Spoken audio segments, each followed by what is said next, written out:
Hola, buenas noches, mis hermanos maduros en Cristo. Ante todo, muchas gracias por la invitación. Hoy día vamos a ver un trozo de la palabra del Señor que se encuentra en 2 Corintios capítulo 4, el versículo 16. Así que vamos a leer este texto y vamos a entrar de lleno a lo que es el mensaje que traje como título hoy día: la decadencia del hombre exterior. ¿Ya? Así que los invito a leer 2 Corintios capítulo 4 versículo 16. Y dice así: por tanto no desfallecemos, antes bien, aunque nuestro hombre exterior va decayendo, y ahí es donde vamos a poner el énfasis, sin embargo nuestro hombre interior se renueva de día en día. Ese es el texto para estudiar. Mencionamos que el hombre se compone de dos partes. No vamos a entrar en una discusión dicótoma o tricótoma, pero sí vamos a decir que el hombre tiene una parte material y que el hombre tiene una parte inmaterial. Cuando nosotros hablamos de la parte material, ¿de qué es lo que estamos hablando? Obviamente del cuerpo, de lo físico, de la materia. Si nosotros vemos en Génesis capítulo 2, versículo 7, dice: entonces el Señor Dios formó al hombre de la tierra. Cuando vemos la palabra formar al hombre, significa que el Señor formó al hombre, ¿cierto?, de una materia ya existente. El polvo de la tierra, que contiene 16 minerales que se encuentran en el cuerpo humano. ¿Ya? Por tema de tiempo no voy a leer todos los minerales, pero calcio, fósforo, magnesio, sodio, etcétera, etcétera, etcétera. Y estos minerales claramente son fundamentales para el metabolismo, la estructura ósea, nerviosa y todo lo que requiere obviamente el cuerpo humano. Entonces vemos la parte material que Dios creó y formó al hombre. Y la segunda parte del texto dice: y sopló en su nariz el aliento de vida, y fue el hombre un ser viviente. ¿Qué es lo que nos está mostrando este texto? Que Dios creó al hombre parte material y Dios creó al hombre la parte inmaterial. La parte inmaterial del hombre era el resultado, ¿cierto?, del soplo de Dios sobre la nariz del hombre, ¿cierto?, el aliento de vida. Y cuando nosotros vemos esta creación, los que somos creyentes, los que entendemos que Dios, ¿cierto?, es el creador de todas las cosas, Génesis capítulo 2, versículo 7 nos muestra que el hombre es una creación completa de Dios. Nos muestra que el hombre claramente no evolucionó, como lo puede pensar la ciencia. Y tampoco el hombre fue formado de fuerzas impersonales, como lo cree, por ejemplo, los hinduistas o la mitología egipcia o la mitología griega. Entonces, vemos al hombre formado, parte material, parte inmaterial. ¿Y por qué llamamos la decadencia del hombre exterior? Bueno, porque el texto lo está diciendo. Quiero solamente compartir 3 puntos, que los vamos a ir acotando por un tema de tiempo. El primer punto es: todo comenzó en el Edén. Si está notando, todo comenzó en el Edén. Número 2, consecuencia de la desobediencia. Y número 3, mayordomía del cuerpo. Esos son los 3 puntos que vamos a conversar en este ratito que tenemos. Entonces, cuando decimos que todo comenzó en el Edén, ¿qué se nos viene a la cabeza? ¿Qué se le viene a usted a la cabeza de que todo comenzó en el Edén? En el Edén se refiere a un lugar apropiado para el hombre. Perfecto, muy buen punto, un lugar apropiado para el hombre. Versículo 15 dice: entonces el Señor Dios tomó al hombre y lo puso en el huerto del Edén para que lo cultivara y lo cuidara. Y ordenó el Señor Dios al hombre diciendo: de todo árbol del huerto podrás comer, pero del árbol del conocimiento del bien y del mal no comerás, porque el día que de él comas, ciertamente, usted se lo sabe, ciertamente morirás. Ahí vamos a poner el énfasis. El hombre va decayendo y va a llegar a una muerte. ¿Dónde comienza todo? En el Edén. ¿Por qué todo comenzó en el Edén? Bueno, porque Dios tomó al hombre y puso al hombre en el huerto del Edén. ¿Para qué? El texto nos dice para que lo cultivara y el texto nos dice para que lo cuidara. Cuando nosotros pensamos en el Edén, nosotros tenemos que pensar que era un lugar perfecto, que era una creación de Dios, que era el primer hogar del hombre. Contenía una cantidad enorme de árboles, era un lugar hermoso, fértil, fructífero, con diversidad en el reino animal. Y el hombre, tanto el hombre como la mujer, gozaban, fíjese esto, de la presencia de Dios. Se podían comunicar y encontrarse con el Señor porque el Señor se paseaba. El Edén era un lugar de vida, era un lugar de inocencia. En el Edén no había pecado, no había maldad, no había enfermedad, no había nada que pudiera generar ansiedad, angustia o preocupación. Dios bendijo el Edén y dentro de esa misma bendición Dios dispuso una ordenanza, escúcheme bien, clara y específica. ¿Cuál es? ¿Se acuerda? ¿Cuál es la ordenanza que puso el Señor? ¿Luchito? No comerás del árbol de la vida. Perfecto. O sea, no comerás del árbol del bien y del mal. Perfecto. Versículo 16. Y ordenó el Señor Dios al hombre, diciendo, de todo árbol del huerto podrás comer, pero del árbol del conocimiento del bien y del mal no comerás, porque el día de que él coma, ciertamente, volvemos a lo mismo, morirás. Fíjese que el Señor comienza no con restricciones. Esto yo siempre me gusta resaltar esto. El Señor comienza con libertades. Coman todo lo que quieran. De todos los árboles están a su merced, a su antojo. Hagan y deshagan. Pero de este árbol no puedes comer. ¿Por qué? Ciertamente podrás comer. El hombre no debía comer de un árbol en particular indicado claramente por el Señor. Recuerden que cuando estudiamos, los que han pasado por el instituto, estudiamos teología propia, hablamos del ser, esta creación de Dios. El ser humano reúne características propias, ¿cierto?, que Dios las transmite al hombre. ¿Cuáles son? El hombre es inteligente, el hombre tiene emociones y el hombre tiene voluntad.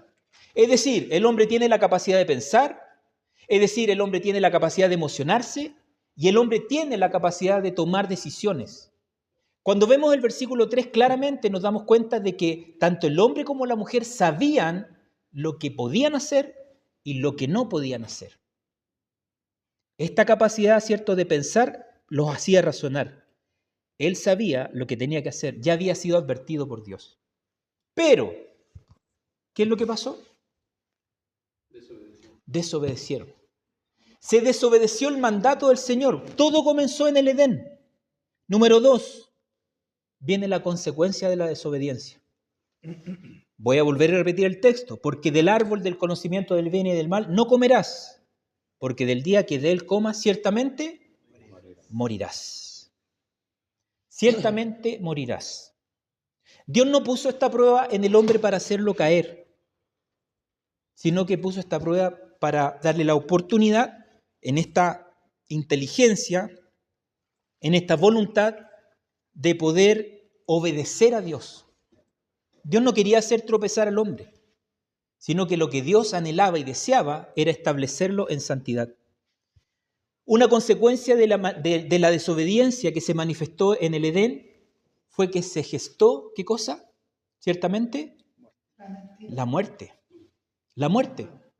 Y nuevamente volvemos a amarteología, ¿cierto? Que es la doctrina del pecado. Cuando decimos hay desobediencia en el Edén, se produjeron 3 muertes. ¿Cuáles son? ¿Se acuerdan? Física, espiritual y eterna. Cuando hablamos de la muerte, bíblicamente, ¿de qué estamos hablando? Una separación. Fíjese bien en esto, por favor. No estamos hablando de una extinción. La Biblia no muestra eso. Lo que la Biblia muestra con la muerte es una separación. Y cuando estamos hablando de una muerte espiritual, estamos diciendo que el hombre está siendo separado de Dios. Por eso es que usted y yo nacemos con una naturaleza pecaminosa. Cuando hablamos de muerte física, no estamos hablando de una extinción. Ciertamente hablamos de la extinción física, de la materia. Pero hay una separación de la parte material y de la parte inmaterial. Y cuando hablamos de la muerte eterna, estamos hablando de una separación eternamente de Dios producto del pecado. Entonces la muerte es el resultado del pecado. Ciertamente morirás. La primera muerte que experimentó Adán fue claramente su separación de Dios. Fue sacado del Edén. Dejó de tener ese privilegio santo de poder comunicarse plenamente con Dios. Dejó de estar en un estado de inocencia. Dejó de estar en un estado de santidad y de pureza. Y Génesis capítulo 5, versículo 5 nos dice: el total de los días que Adán vivió fue de 930 años y murió. Todo comenzó en el Edén. Sabemos que el propósito del Señor no era la muerte, ¿cierto?, de las personas. No era lo que Dios anhelaba. Eso se gestó producto del fruto del pecado. ¿Dónde? En el Edén. Desde el momento que el hombre cayó, es que el cuerpo exterior comenzó a decaer. Se fue desgastando. Dios advirtió que la muerte sería el castigo, obviamente, por la desobediencia. La muerte en el mundo no es una parte natural y original y perfecta de la creación de Dios, sino que es parte judicial de la caída, ¿cierto?, del hombre. Matthew Henry dice: jamás, abro comillas, jamás pongamos nuestra voluntad en contra de la santa voluntad de Dios. Al hombre no se le concedió libertad al tomar los frutos del paraíso. No solo se le concedió la libertad de tomar los frutos del paraíso, sino que también se le aseguró la vida eterna si obedecía. Su obediencia fue puesta a prueba. Si transgredía, perdería el favor de su Creador y merecería su desagrado, con todas sus terribles consecuencias, de modo que quedaría expuesto al dolor, la enfermedad y la muerte. Cosa que usted y yo claramente vivimos. Hemos tenido periodos, hemos tenido episodios de dolor. Todos nosotros. Todos nosotros hemos quizás arrastrado o estamos arrastrando algún tipo de enfermedad. Y todos nosotros hemos experimentado quizás la muerte de un familiar o de un ser querido. Todos nosotros. En algún momento u otro. Hemos experimentado dolor, la enfermedad y la muerte. ¿Producto de qué? Porque el hombre exterior va decayendo. Entonces el texto muestra claramente que la parte material del hombre día a día se va apagando, se va extinguiendo. El vigor que usted tiene ya no es el mismo que tenía de la juventud. Ya no tienes la misma fuerza. Ya no tienes la misma capacidad, ¿cierto?, para realizar trabajos pesados. Porque claramente nuestro hombre exterior va decayendo. Si jugamos al fútbol con jóvenes de 15 o 16 años, en 5 minutos nosotros estamos pidiendo cambio y ellos están recién partiendo. O sea, es imposible que lleguemos al mismo nivel. Génesis muestra que los hombres vivían una gran cantidad de años y luego Dios determinó otra cosa, precisamente también producto del pecado del hombre. Génesis capítulo 6, versículo 3 dice: entonces el Señor dijo: no contendrá mi espíritu para siempre con el hombre, porque ciertamente él es carne. Serán pues sus días 120 años. Es decir, la cuota, ¿cierto?, de vida se fue cada vez acortando más y más. Me metí a las Naciones Unidas a ver la esperanza de vida mundial y me llevé sorpresas. La esperanza de vida de la población mundial habla que de ambos sexos es de 73 años promedio. En las mujeres alcanza a ser 76 años. En los hombres, 71. Eso es global. Pero después, estamos en la pitilla ya, ¿o no? Pero después me fui viendo y dije, ya, si estamos en el periodo, estoy viendo la estadística global, me quiero ir a los países. Y aquí les doy un dato. Si quieren vivir más, se tienen que ir al país de Mónaco. Porque ahí Los hombres viven 88 años promedio y las mujeres 84. Están en el número 1 de calidad, ¿cierto?, de vida. ¿Saben qué puesto está Chile? ¿En qué puesto está Chile? Ponga una cifra sobre la mesa. De 234 países, ¿en qué ranking estamos? 14, mira, son países europeos y nórdicos eso. 14, ¿quién da más? 80, nos pasamos. 50, estamos en el número 48. Aunque usted no lo crea, estamos por sobre Estados Unidos, que Estados Unidos está en el número 62. Y de los países del cono sur, somos el primero. Estamos en el ranking de los 50. ¿Saben quién nos supera? Canadá, estoy hablando de América. Canadá, puesto 25, y Puerto Rico, puesto 41. Ahora la pregunta es, ¿y cuánto es el promedio de las mujeres de vida? Acá en Chile. 83 años. Hay más viudas que viudas. Exacto. Y de los hombres, 65. No, mentira. Casi se les cae el pelo, ¿ah? Casi se les cae el pelo. De los hombres, 79 años. Esa es la calidad, ¿cierto?, de vida. Y en el peor de los rankings, la peor esperanza de vida es Nigeria, que el hombre alcanza a vivir promedio 55 años y la mujer 54 años. El hombre exterior se va decayendo. Ahora viene la pregunta, ¿cómo el hombre llega al final de sus días? ¿Cómo parte el hombre de este mundo? Por favor, ¿de qué forma? ¿Cómo el hombre muere? Eso es lo que quiero decir. Por enfermedades. ¿Qué más? Accidentes. ¿Qué más? Depresión. Podríamos decir que es de enfermedad, pero quizás la depresión te puede llevar al suicidio. Claro. ¿Qué más? Se lo despachan. ¿Ah? Claro, Se lo despachan. ¿cierto? ¿Ah? Sin fuerza. Pero la forma de muerte. Lo matan. Claro, asesinatos, ¿cierto? Asesinato. ¿Cierto? Accidentes, suicidios y también hay muerte natural. El apóstol Juan murió de manera natural, ¿cierto? Claro, por ejemplo. Claro. Entonces, tenemos que entender que la muerte es el resultado del pecado del hombre. Todo partió en el Edén.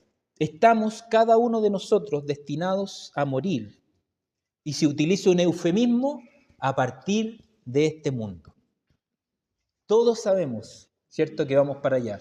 Cuando nos toca con el pastor Patricio ir a funerales, utilizamos mucho el eufemismo para decir, ¿cierto?, partir de este mundo, nos dejó, ya no está con nosotros, porque a veces la palabra muerte, morir, genera un impacto en el corazón de la persona. Pero nosotros que somos cristianos, que somos bíblicos, entendemos que la muerte es parte de la vida, producto del pecado del hombre. Ahora, con esta información macabra que yo he puesto sobre su cabeza, porque es macabro, ¿cierto? Estamos hablando de que los días se nos están extinguiendo, que nuestro hombre exterior va decayendo. Viene la pregunta, si yo entonces estoy destinado a morir, entonces, ¿qué hago? ¿Me ocupo o no me ocupo del cuidado de mi vida? ¿Es parte de lo que tengo que hacer? Y aquí es donde viene la parte práctica de la enseñanza. Entendemos que hay una parte material y una parte inmaterial. Entendemos, ¿cierto?, que el hombre interior, fíjese lo contradictorio, entre comillas, ¿cierto?, de la palabra del Señor, que el hombre interior se va renovando día a día. ¿Y sabe por qué pasa eso, no? Pues estamos hablando de hombres creyentes. ¿Por qué se renueva el hombre interior día a día? Por la palabra de Dios. ¿Cierto? Porque el Señor vino a impartir vida. Desde el momento en que usted entregó su vida a Cristo, el Señor vino a impartir vida. Y en esta consagración que usted está teniendo al Señor, su hombre interior se va renovando. Pero producto del pecado, su hombre exterior va decayendo. Pablo menciona que el hombre exterior y el hombre interior, ¿cierto? Los menciona en este texto. El hombre exterior se refiere claramente a la naturaleza física del creyente. Nos vamos desgastando y vamos a llegar claramente a la muerte. Desde que el hombre comienza, ¿cierto? Desde que el hombre nace, ya comienza ese periodo de desgaste que conduce inexorablemente a la muerte física. El hombre exterior y el hombre interior siguen un proceso inverso. Mientras que uno se va desgastando, el otro, ¿cierto?, se va renovando, se va transformando de gloria en gloria. La conversión, cuando usted entregó su vida a Cristo, comenzó una nueva experiencia en su hombre interior. Se manifiesta esta vida renovada y victoriosa, obviamente, en Cristo. Mientras que el cuerpo exterior va a tener que soportar dificultades, problemas, dolores y riesgos, el hombre interior triunfa en la presencia y mediante, obviamente, Jesucristo. Entonces, cuando nosotros hablamos, ¿cierto?, de la parte práctica del texto, bueno, decimos la mayordomía del cuerpo. ¿Qué significa o qué es lo que nosotros queremos? Una sabia mayordomía define una fructífera relación del hombre con Dios. Y me quedé pegado cuando escribía esto. Porque claramente Dios nos manda a ser buenos mayordomos. Y un buen mayordomo identifica a Dios como el dueño de todas las cosas. Cuando tú logras entender de que tú eres simplemente un administrador de lo que Dios te ha entregado, tú pones a Dios en primer lugar. Este mayordomo identifica a Dios como el dueño y a él, hombre, simplemente como el administrador. Dios convierte al hombre en su colaborador para administrar todos los aspectos o todas las áreas de nuestra vida. La pregunta es, ¿cuáles son las áreas de nuestra vida? Si pensamos de manera integral, ya hemos hablado de lo físico, que es un área de nuestra vida. ¿Cuál más? La espiritual. ¿Cuál más? La psicológica, la mental, la emocional. Áreas que nosotros tenemos que administrar bajo la palabra, obviamente, del Señor. Entonces, la mayordomía define nuestro propósito en este mundo que Dios mismo nos ha asignado. Cuando hablamos de la palabra mayordomía, hay dos palabras en el griego que significan básicamente lo mismo, pero tienen una función distinta. La primera palabra es epítropos, que significa administrador, capataz o mayordomo. Y la segunda palabra es oikónomos, que también significa mayordomo o gerente o administrador. Y esta palabra tiene que ver con organizar, con administrar, con ordenar, con planificar y con formar. Entonces, cuando nosotros hablamos, ¿cierto?, de nuestro cuerpo, tenemos que ser buenos mayordomos. En ordenar, en planificar, en administrar nuestro cuerpo. Cuando nosotros hablamos de la administración o cuando hablamos de la mayordomía, tenemos que entender que la mayordomía es nuestro testimonio obediente a la soberanía de Dios. La mayordomía define nuestra obediencia práctica en la administración de todo lo que está bajo nuestro control, todo lo que Dios nos ha confiado. Mente, espíritu, cuerpo, emociones. La mayordomía es la consagración de nuestra propia vida y de nuestras posesiones al servicio de Dios. La mayordomía reconoce en la práctica a Dios, ¿cierto?, como el dueño de todas las cosas y nosotros como simples administradores. Y tenemos que hacer todo con excelencia y tenemos que hacer todo para la gloria, obviamente, del Señor. La pregunta final entonces es la siguiente. ¿Soy yo el Señor de mi vida o es Cristo el Señor de mi vida? La mayordomía expresa nuestra total obediencia a Dios y a nuestro Señor y Salvador Jesucristo. Nuestro hermano Saúl me decía estamos viendo el cuidado del cuerpo. Ya entendemos que vamos a morir, que todo partió en el Edén. Ya entendemos, ¿cierto?, lo que decíamos como punto número 2, que la consecuencia de la desobediencia precisamente es la muerte. Y yo me tengo que hacer cargo de eso, como buen administrador y como buen mayordomo. Y quiero presentarte algo práctico para que puedas entender lo que significa ser un buen mayordomo de tu cuerpo. Y quiero que pienses en esta ilustración. Dios te dio una casa, o un departamento, o un lugar donde vivir. Cada uno de nosotros, por la gracia del Señor, vivimos en un lugar, en un edificio, en una casa. Tú y yo solamente lo administramos. Podemos ser los propietarios o podemos ser los arrendatarios. Da lo mismo. Y resulta que comienza una gotera en tu casa. Una gotera. Se te rompió una cañería, se te averió el techo. Da lo mismo. Y esa gotera comienza a afectar, ¿cierto?, tu casa, tus paredes, tu piso. Y la pregunta es, ¿qué haces? Una gotera, que a lo mejor al principio no genera mayor conflicto, pero que a la larga sí lo puede generar. Yo me imagino que ustedes se desentienden, da lo mismo. Eso me imagino yo, ¿no? ¿O estoy equivocado? Y dejas que el tiempo, ¿cierto?, solucione este problema. O dejas la gotera y dices, bueno, alguien se tendrá que hacer cargo. ¿O estoy equivocado? Yo creo que no, ¿cierto? ¿Qué es lo que hacemos? Tenemos que repararlo. Entonces, ¿cómo debes administrar ese desperfecto? Y aquí es donde viene la parte práctica. 3 sencillos pasos, pensando tanto para ti como para servir. Primero, te haces cargo del asunto. O sea, no haces la vista gorda. Segundo, dispones de tiempo para generar o resolver esa avería. Y número 3, dispones de recursos. Te haces cargo. Si tienes la capacidad de solucionarlo por tus propios medios, no tengo ninguna duda que tú lo vas a hacer.